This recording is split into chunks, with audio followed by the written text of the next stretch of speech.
Welcome to everyone. Again, just before we get started, if you could turn to somebody and just say that you don't know, and just say hello, please. Just introduce yourselves.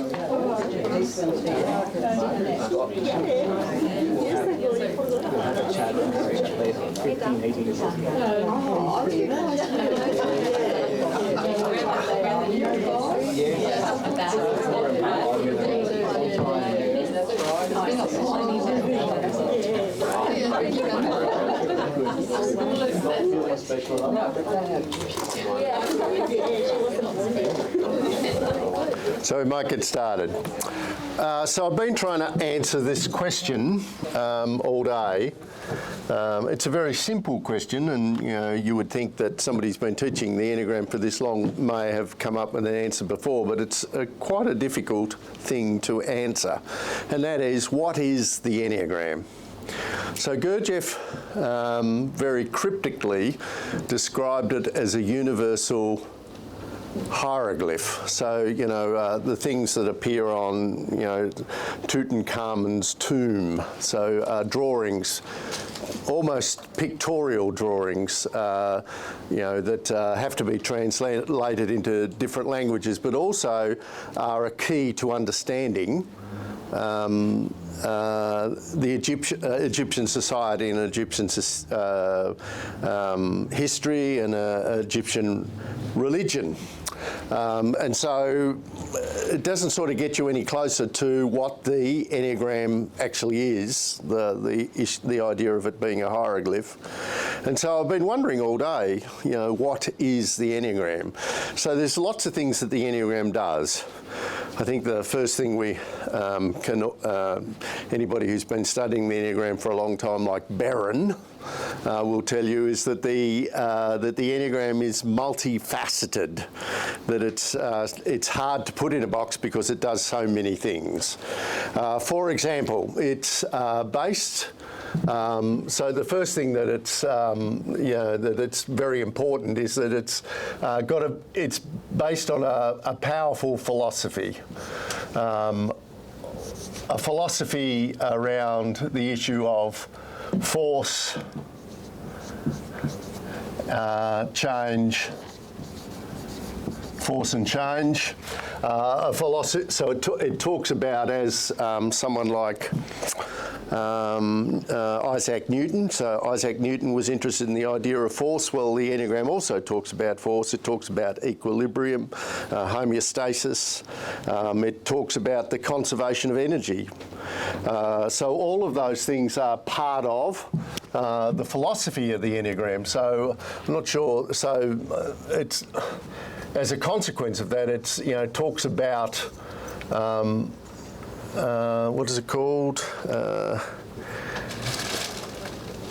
Thermodynamics. So it talks about thermodynamics, that is homeostasis and the conservation of energy.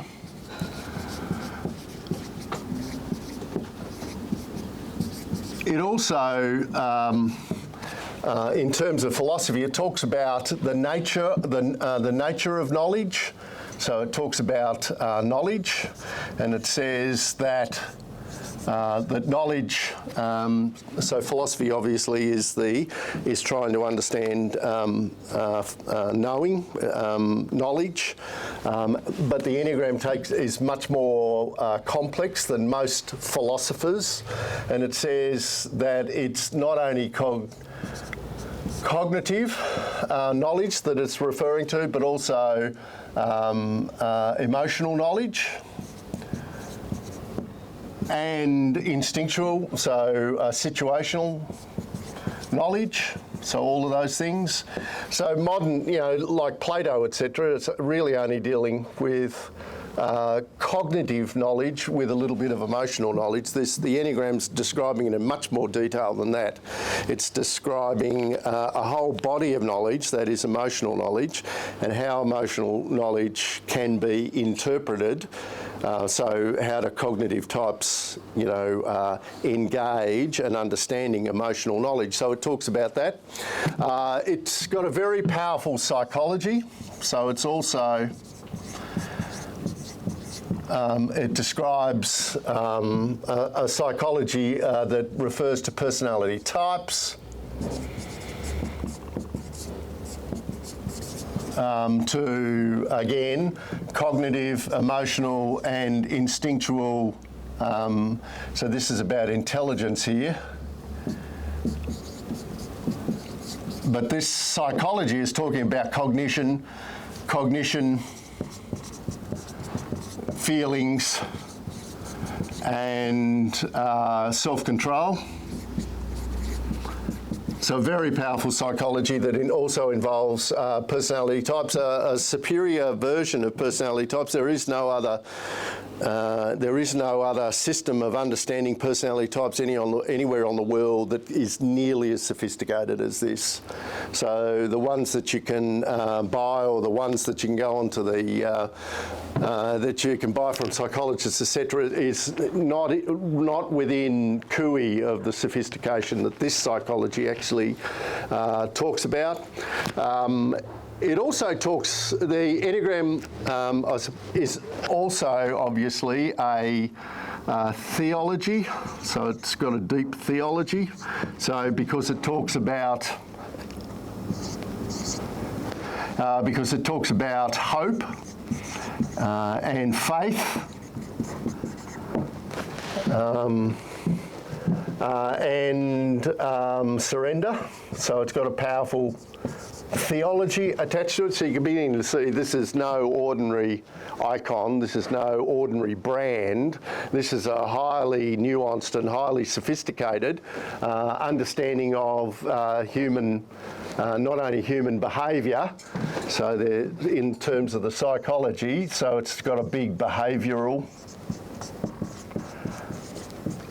part, so big, and it's also got a what we would call, so this fits into the theology and to the psychology, the issue of cognitive dissonance. Cognitive dissonance. So in terms of the theology, it describes vices and virtues. So all of these things are integrated into the same piece of work, into the same model.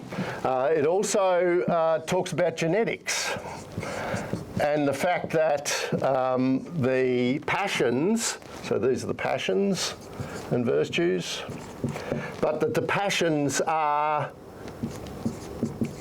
transmitted via the genes. Passions and genes, as we talked about last week. So they express themselves from generation to generation. So they're not lost from generation to generation because they're inherited. The genes are inherited. So in terms of the virtues, so what Shannon was saying last week was that not only do the genes express themselves in generation after generation, but she thinks so do the virtues. That they're also held on the genes and expressed generation after generation. So the Enneagram's describing all of these things.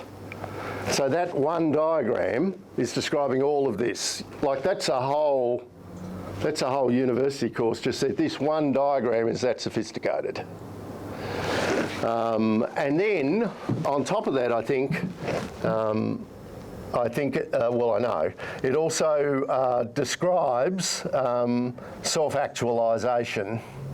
Now, this is particularly interesting anyway, because self-actualization comes from another model. It comes from Maslow's model of the hierarchy of needs. And it looks something like this. And in the hierarchy of needs, you satisfy a hierarchy of needs as you go up. So you start with, I think it's belonging.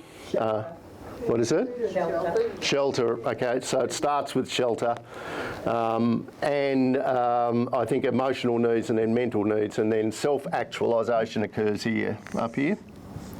Now, the problem with Maslow was very popular in the 1960s and the 1970s, particularly in educational faculties and in management faculties. But there's been no evidence. So there is no evidence that it actually is true. So they've tried to study, done a whole lot of studies, which have in fact proved that it's untrue. There is no hierarchy of needs. But the issue of self-actualisation continues to, I think, haunt the modern philosophical, theological world. The question being, how do you achieve self-actualisation? Well, I think the Enneagram answers that question. How do you achieve self-actualisation? So I think it has something to say about, that as well. So all of these things are all embedded within the same diagram. And so I've been looking for a word. What could it be? What could the word be? For instance, is it a portal? Is it a mandala? Is it a black hole that you enter? Because it not only talks about that, but it also talks about in theological terms, it also talks about God. Stargate. Is it a stargate? Yeah. Is it, what is that diagram? What does it behold? Because it does all these things, and as far as a piece of synthesis goes, that is the integration of many different ideas, I've never seen anything that is as remarkable as this particular diagram. And I think what makes it quite extraordinary is it brings all of that back. All of that can be and is, very heady, very technical, very, very, philosophical, et cetera, et cetera. The Enneagram brings it back to a set of behaviours that are observable. So all those things apply to the Enneagram, but at the heart of it is this, the thing that makes it so interesting is that there are a set of behaviours that people exhibit. Another thing, it talks about, it's got the best description of consciousness in the world. So there is no better description of consciousness than the Enneagram. So it talks about unconsciousness. For instance, if the habitual response is, so that's the psychology, if the habitual response is evident, so that means is being acted out by the person, then the person is by definition in a state of unconsciousness, lacking consciousness. Now, you can go to all the websites in the world around the issue of consciousness, but if your behaviours are observable, like the personality type behaviours are observable, then you're in a state of unconsciousness. That's the definition. So by getting yourself, by self-observing and meditating, etc., the purpose, the process out of unconsciousness is and getting feedback from other people and not being resistant to it all the time, fighting it. In those circumstances, you can reduce the level of unconsciousness.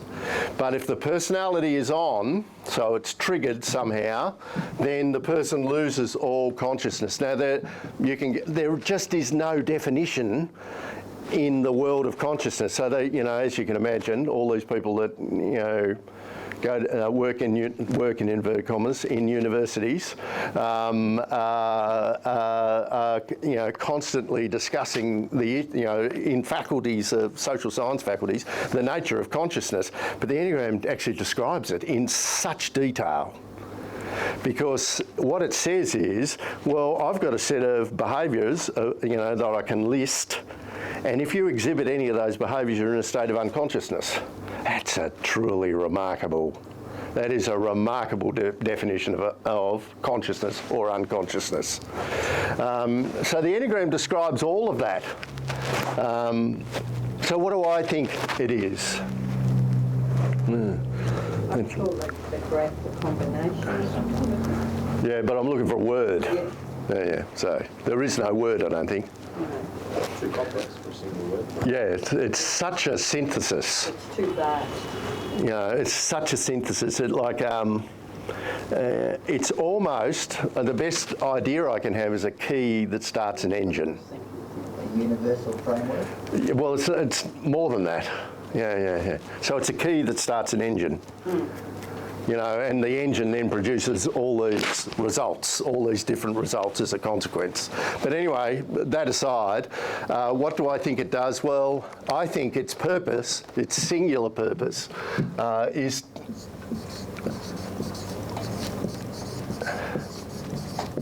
the issue of transcendence, that is. So I think that sort of feeds into self-actualization. I think it fits into all of those, obviously. But I think it deals with the specific issue of human transcendence. What does that mean? What does the word transcendence mean? It means the relationship between God and a human being. And what does it say about the relationship between God and a human being? That union with God, that is a relationship, an intimate relationship with God, requires a person to be conscious, which means an absence of an observable personality. Taken a step further, the union with God requires a person to abandon the habitual unconscious responses that the Enneagram describes. I think that's why I definitely know that's why it was created. It wasn't created so that, it can, feed into pop psychology or into management theory. It was created in order to give a person an understanding that if their personality's on, there is no transcendent relationship. There is no relationship with God. And that our life, so if you take it a step further, that our life on earth is about establishing a relationship with God that will exist after our death. But that the only time you can create that relationship is while you are alive. So it's saying that the relationship with God is the purpose of existence, and that human actualization, self-actualization if you like, only takes place when a person has abandoned their personality for consciousness. That God is, however you describe God, it doesn't matter. I don't really mind. But if God is, you're only present to God, you're only in union with God when you're conscious and when the personalities cannot be observed in you. Now, one of the great theologians writing about how that would be is Evagrius, and he says it occurs at a point of untriggerable, it's just the most fantastic description, untriggerable stillness, which he calls apatheia. Now, what that is that means that the personality cannot be triggered at apatheia. You can't trigger it. So the stillness, the calmness that comes when the personality ceases to exist, that means that personality is the cause of all human distress. The triggering of the personality by other people, for instance, is the cause of all human distress. So that at the point of apatheia, there is no anger, there is no envy, and there is no fear. And at that point of absolute stillness, if you like, that's the point where consciousness is at its deepest for a human being. And it's at that point a person, if you use the New Testament version, the person is in the kingdom of God. So they are present, so without the illusion of personality. So they exist in this world, So the world in which we live without the illusion of personality, so that they exist within the kingdom of God at that point. Now, that's not enough, of course. You can be in the kingdom of God, that is, you can be conscious and free of the personalities, but it's the starting point of your relationship with God. It's the starting point. It's the beginning of the relationship with God, because it's only at that point that you can actually sense the presence of God. Because up until then, you're in a state of unconsciousness, you're in a state where the personalities are constantly being triggered.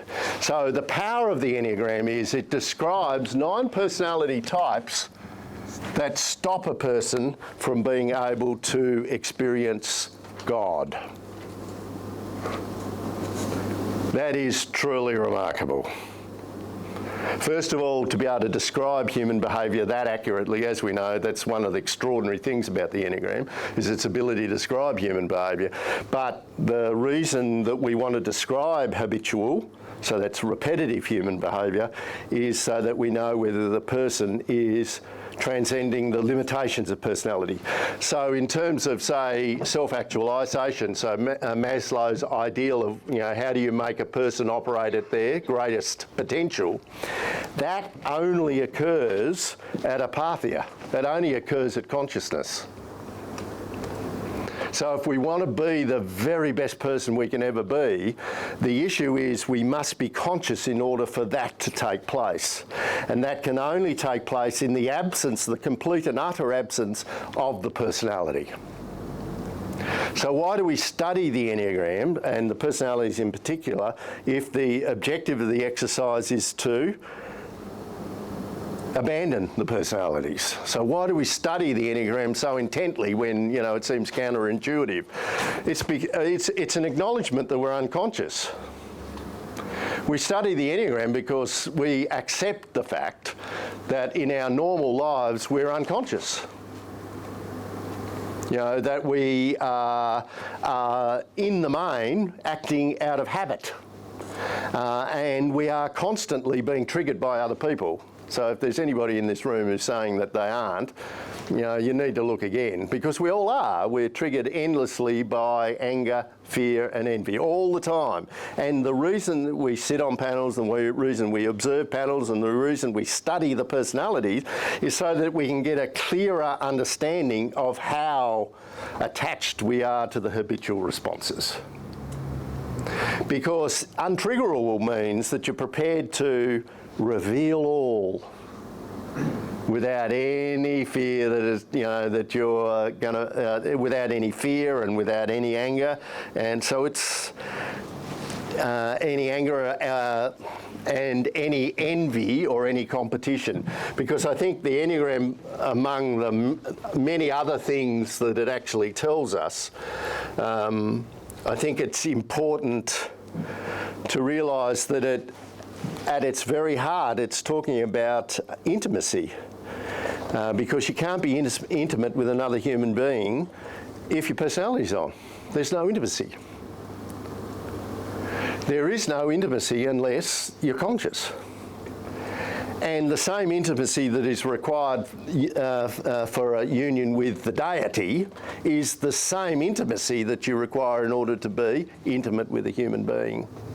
In fact, absolute intimacy with a human being is probably easier than with God, because it's not as big. It's more tangible. It's more easy to, put a finger on, etc., etc. So we study the Enneagram in order to, in many ways, to discover whether we're conscious, but also to understand whether other people are conscious.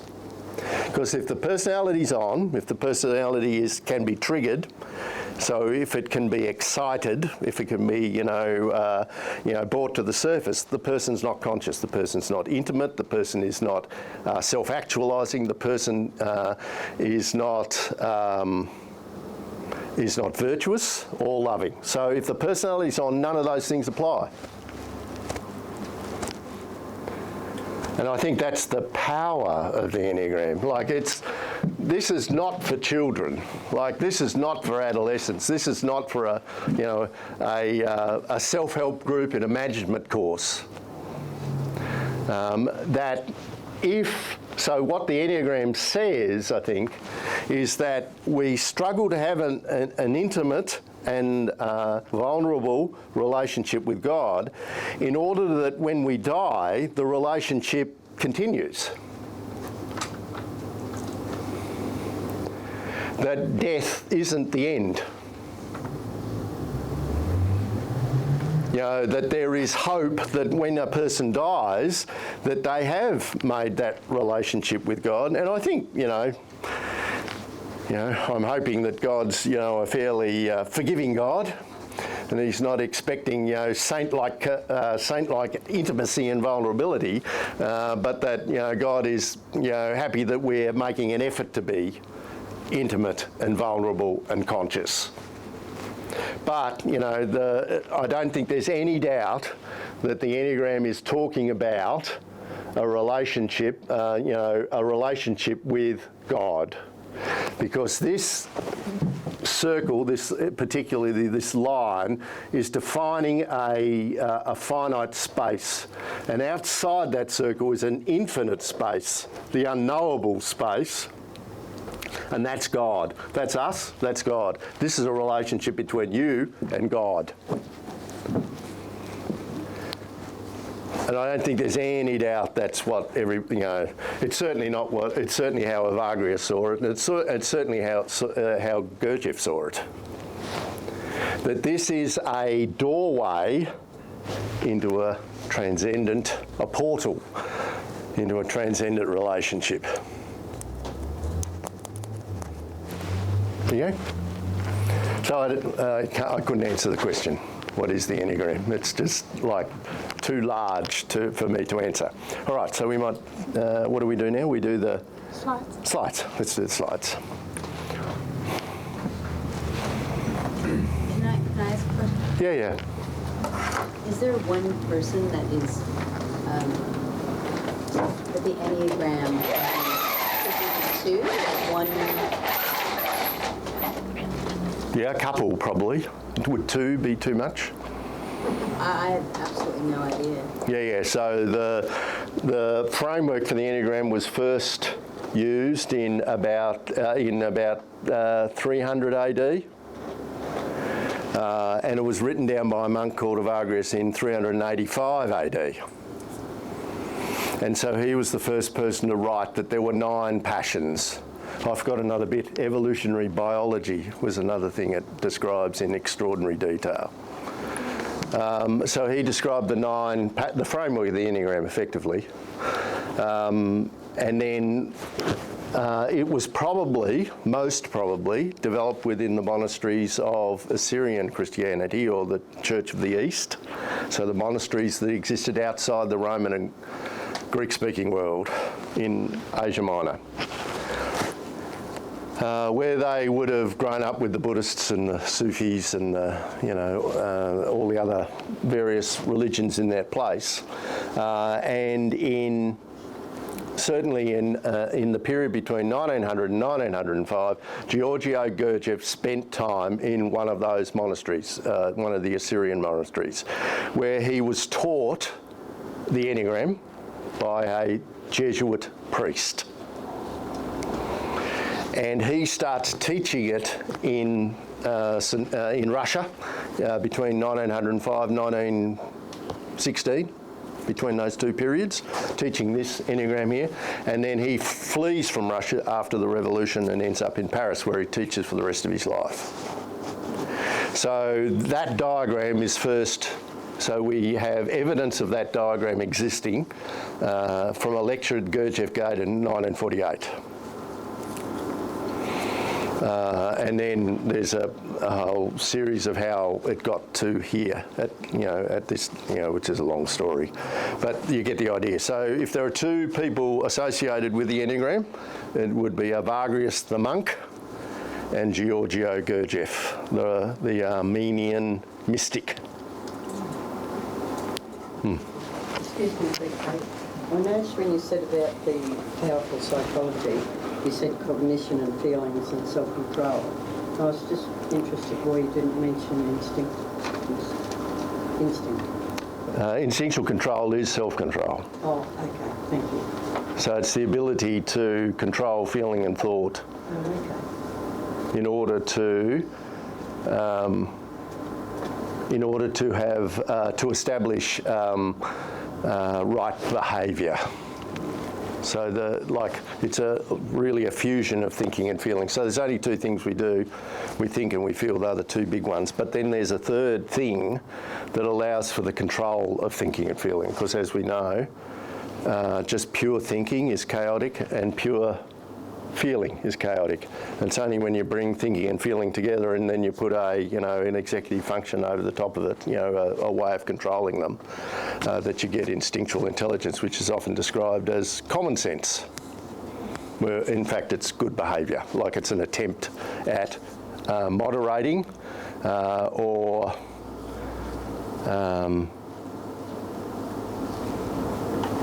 controlling behaviour. So it's about the control of thinking and feeling. So it's not it is an intelligence because it's about the fusion of the other two, and then the control and the giant super ego that's required in order to manage that. But it's not the same as thinking, which produces an outcome, and feeling, which produces an outcome. Instinctual intelligence is about the human, social, psychological control of those two things, which is different. Like there's not a thing called instinctual something or others, like there is thinking and feeling. It's about the controlling of thinking and feeling. I see where they're saying now that the gut has, a lot more brain cells than the brain. Yeah, it does. And also the spinal column. But it's instinctual, so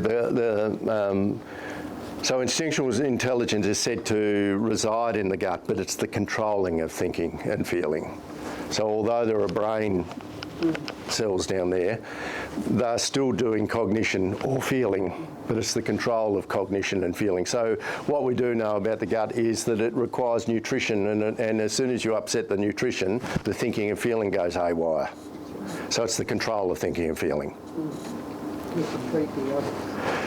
Yeah, whatever it is. There's a whole lot of it's much too complicated. A scientist's not even close to understanding how the gut works and how it regulates thinking and feeling. That's the word I was looking for. Regulation of thinking and feeling.